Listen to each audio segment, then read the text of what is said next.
Matalafatuna Samoa Entertainment TV via pia ile nei foi tulama na tamua. Ai se mai pa ponga. Osto o asto lava leo so fo inga leo ipui pa a male mawane ai fuala au fasaina e o aisa ma oloa ese. Male asto o mawane ai foi. Ele fai a onga o kolisi upolu. Le tasi o ana teine a onga e nate sa palaia foi aisa isi tamaiti o vasenga. Na moli mawina ai lava al vasenga lea. E to alima tamaiti a onga e sa palaia e le teine a onga lea. Le fale tonu le na tupona na fi matapa ai e fai a onga matu o le teine a onga. Malato fai sa feuta na inga. Na o lava ina whape atu matu o le awa e se maila la tama man kolisi. O lo tatou tau fia le ngol kolisi po le a onga. Mai ngoa o matu a maliteine a onga mo se taimi. Ai wa feutanga iei nei. Le ai ngā whai a onga ma matua. Talato e tuli loa. Whamangalo iau kou. Whamangalo. Ilo ungu wa koa te whangori. Iau ngalo koko. Mala wambo. Ia saorgu. Koe fwoi ngu ilong whawai. Ua tautonga i nei le file mule mta upu na afiai le suafa soalo. I le afio anga o sa maunga. Ina ua ele ngata ua o ane mta upu le ofiso leo. Ai wala ngona foi. Fa amalu lunga mafa le leinga. I lunga o le Facebook. A matai o le afio anga. O leisi o na fa amalu lunga. Na lawa lunga mai le sunga la auli al mali e tua le watea. O se alo fasino le ainga satu na ia fa amalulu le nu. Ma le tu malo. Ona o afianga o finangalo. Ai o le tunu. Ia e fa amalulu watu le fa fonga Samoa. Fa amalulu ma so atu vai malu i puenga ono le tūlanga utula i mai. Se fa lave lave fo i fa penei. Ono le atangi ai pea tūlanga o le fe ese inga. O le tau mawhai o le aia te tau o le tangata e tō tasi. Ia male aia te tau o le pule mamalu ali infai pule male kālesia. A malu lua tuai e whaitete foi se upu ta pala o ngole wai lima o le tūla fono. E le o se manua mai fafo. O le manua mai fale. Mai au te teritonu lava e sau wao nuu. Ia masau foi se tai au malama e toi. O iai matara no le lei mata upu uma utula i mai. Au lava lea o lau te talo Samoa ia lava pea le toa tai ia ma le loto whamangalo i me utula i mai. Patu foi lau tua lalo le tato i tu malo. Ia utou alo fangia tausinga ma le vano nofo ina ia tausi le file mu. Ma ia whamangalo foi se sala a le wa fia. Ono le tūlanga o le whinaunga lava o mawhauwhaunga o manatu malangona. Ia ma le tūlanga foi se upu ma se tala ua le tala whea ngai foi. Ma se tū ma se anga ua le tala whea ngai. I le sila ale nuu ma le tu malo. Ea so tuai vai malu i puenga. Tala ia sala ia vala. Ia sala pea uta. Ia tonu tai. Sia ulea whaololo mau. Ma sia uwhapa iatu le tato nuu. Mai lava i sa maunga se ia pa ia le whaletanga loa. Ia mona i tū taulangi i tawha e fia. Ia pa ngālea. E nā lota vai lava o mata o maasiasi. Ina mai moa le atu nuu. E me se fore tapua inga le talo le lei. O le sti wha amala manga ma le wha amalu lunga foi. Na nolongo ai le Facebook o le tō fast o alo maunga vaiuta. O se alo wha asino le ainga sa so loi sa maunga. Lea ngā ku ia lo ao, e longo a kolo ku kingo. Mga kual kausi. Whamalole, ko whamalole, sa ini mea lei. A wao lea o kou mangu malo. Ilo kako le kuku, masi le ka, makau iak. Pei o ngā whakingo, si ka maa makua o lo kako ngu.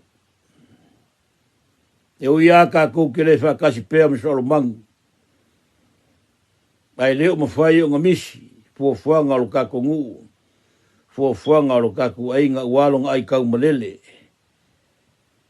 Pe ka yange la, lea ua maual kala fifia e pe o ngā uma o ngā whiriwa i le kofā ma le whaukanga. Ma ua suinga mari ai, lau kofā la inga. Ha, se mea ngā mangaia, se mea ngā lelei o ngu. e folau whakasi ma le nganga o le kua. O le tautua ta mawhanau, a sa maungai tutusa lava le amana ia o ana matai ina nofu le nuu. Ma matai, o lo ai tau malele mai fafo. Ma tautua mai e tunu e mamau. E pe o le tofa so alo maunga vaiuta so alo sio pito itua. O mawai nei se to anga file e mu, ile no nofu ai ele fio anga. Ile teiminei, ai wata ati ai fo ile mta upo le tula fono la vaia, e fa atino lana fa ai unga. Wa taunu waile tu malo sa nganga tolu le file mu, wa tonu e fa awau, lona fa amanu yanga o lana miliona tala mai le malo. Na moli mawina el minista o le miliona, sunga mulpola analosa. Mai sa uno sa nganga tolu, o leisi leo i tu malo, o sa vali leiva masina talo na to alia, o na mta upo fa aloto i fale, ai mai sa fo i le va, e pe o na iai le fio angole au va amale sa. Wa moni ai le upo le atunu. Ele po pe se nu. Ai sauta ya o malama e se sulu ai le finangalo a miotonu o le atua. Ma avea o se moe fou e tupu maola ma maua ai le file mu. Wa momoli mai ai fo e se fe au ta ua. Ele ai se fa afita auli. Ele ai so na fofo. O le fofo o le tangata Samoa, o le soa laupule, mafe malama. O le nei wa tātou moli mawina i le nei tai au fō.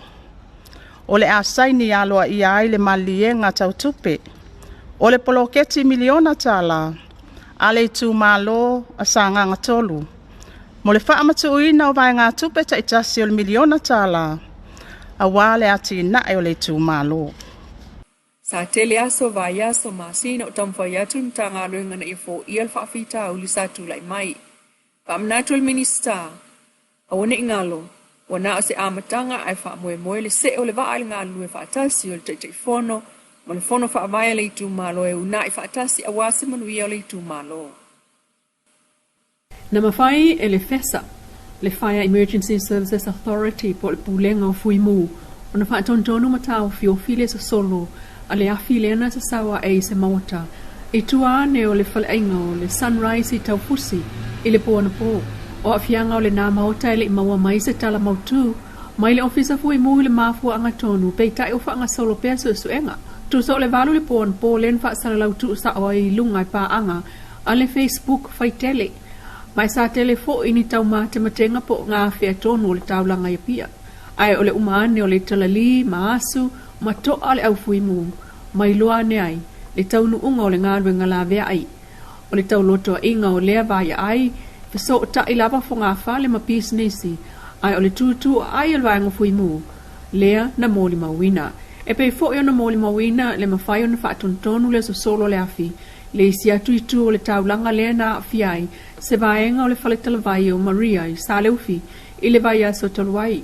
E o mai nei, e le imautino fo i mafua anga o le na afi, tal tonu le au fui mu e le o sa mulu sikaleti, ai o whautuanga masani lava mai pulenga o fui mu whalavalawa tufa a fosei, ia whae te ngā io i ngā whai o no tupu ai se afi, ma ta pē o ngā umu o waia elitise, i le uma ane o na whao ngā.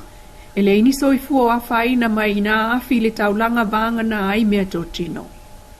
E tu e se atu le pale o le misa mua lua tolu, mai le tamaita ia heilani Pearl mata upu grupu, ai wha se e ane iai, le pale o le Miss Global Samoa. O le finau to atasi lea, a le company telefoni le Vodafone e sanga wha alawi loa, ma makete tuai Samoa mana o loa i tunu o laulangi ai maise, o le tulangi lea, o le awhaia iai le samiina, o le atoanga o le sefulu tausanga, talo na wha avai le Miss Global lua tolu. E whai ai Vietnam il masino novema i lona aso sutasi li lua tolu. Le mata ina o lea tamaita i tau vahasa ia tau avea mai, le Miss Samoa i lua, ina ua manu malo mai, le Miss Melbourne lua, matulanga lua ai, le tau vanga o le Miss Pacific lua tolu. O le whaase ese atu o nā pale, ai ua toi fili atu, e le Vodafone mo le tau vanga Miss Global. O le tau vanga le ana vao ia ai, le minista o Tuli si toi sulu Cedric Schuster, o na whao ngale ngō Samoa peitai. O le iwa tesi ma le iwa pasene o pa anga le Facebook, o lo alanga ina le langolango, o le fina watu foi, a le Vodafone ia. Lau Samoa Entertainment TV, mas whaapoponga i le aso ataiao i alo fo le tua, ai whasai koe.